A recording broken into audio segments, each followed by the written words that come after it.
Before we start, guys, please make sure you stay until the end. If you make one common mistake, you may end up spending, guys, thousands of dollars in repairs. Stay with us, we'll explain what it is.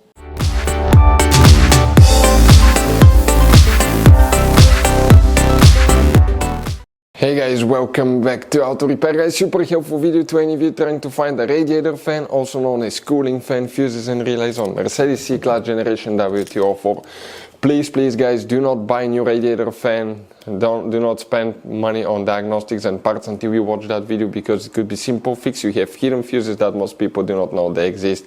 And if you need to buy replacement parts too at a good price, quick shipping, we'll share the information in the description of the video below for your convenience. So let's start on it now. Before we start, let us tell you a little bit about us, guys. Every single car we get here at the garage, we try to make at least 200 to 300 free repair videos. We make mechanical repair videos, engines, transmissions, bodywork, electrical, engine, transmission codes, fuses. Why we guys do all that? Because our mission here at the garage is, guys, to save you as much money as we can. All we need in return, please subscribe to the channel, like the video. That way we can keep making these free videos. And guys, check out our YouTube channels. We have more than 17,000 free repair videos that can save you thousands of dollars in future repairs. So let's start on it now.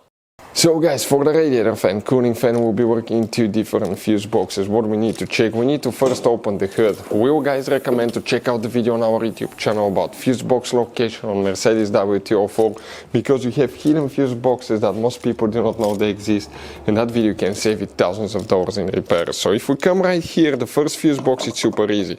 It's on the driver's side. You have that cover, you need to pop the clips, remove the wire here, pull it out, guys, and underneath you're going to find a fuse box with a layout like this one here. But before we guys continue, let's explain quickly why it's always a good idea to test fuses and relays. Guys, let's explain why it's super important to test fuses and relays. That way you do not spend money on diagnostics, parts, repairs you may actually not even need.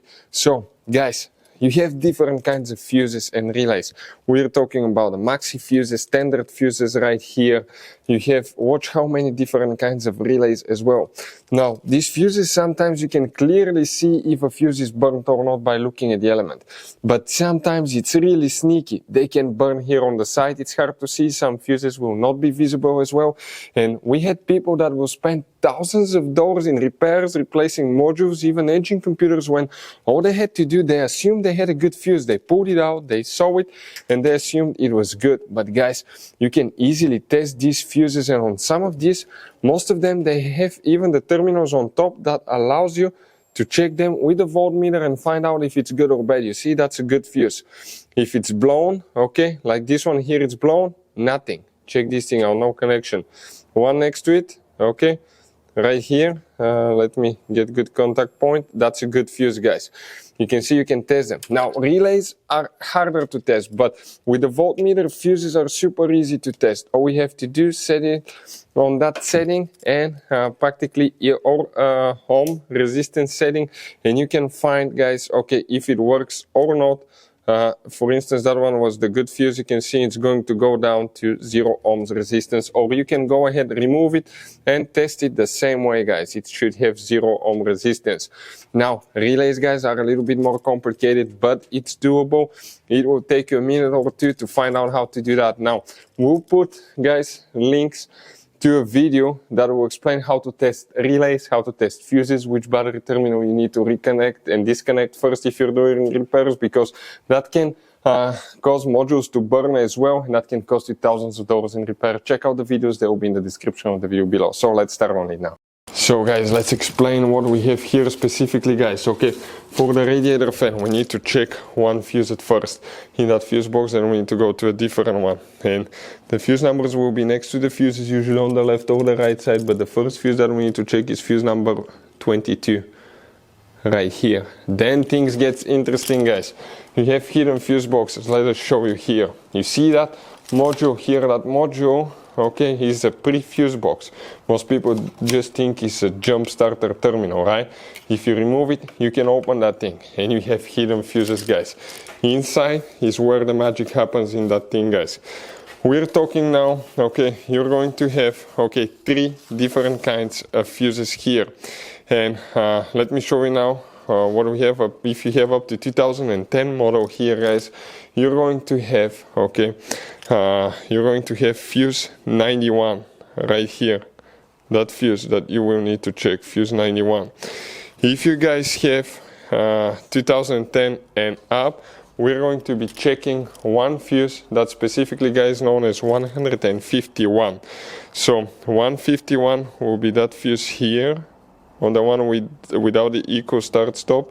With the eco start stop, it will be that fuse right here. I have a picture of those fuse box taken apart. Let me show you for a second, guys. We'll have a video how to open that pre-fuse box so you can see what it looks like. I want to show it to you quickly. Okay, give me just a second to pull the picture. Okay, and we're talking, guys. Okay, one second right here. That's what it looks like. Okay, let us focus. Perfect. Okay, you can see all the different fuses inside of it. So for instance, you will need to check that fuse right here. Okay, for our specific model, guys. So those are always the things that we check here at the garage. In this Mercedes W204, you're going to have all kinds of different fuses and relays that sometimes are hard to find. And if you're in the middle of nowhere, you may have a hard time finding one, guys. Replacement one, you may be stuck. It happened to us. So what we usually do, we buy some spare ones and we put in the glove box for a peace of mind. We'll share a link where you can get them at a really good price, quick shipping. That way you do not waste money and time. That link will be in the description of the video below. Check it out for your convenience. Hopefully, guys, the video will be helpful. Thank you for watching and see you next time.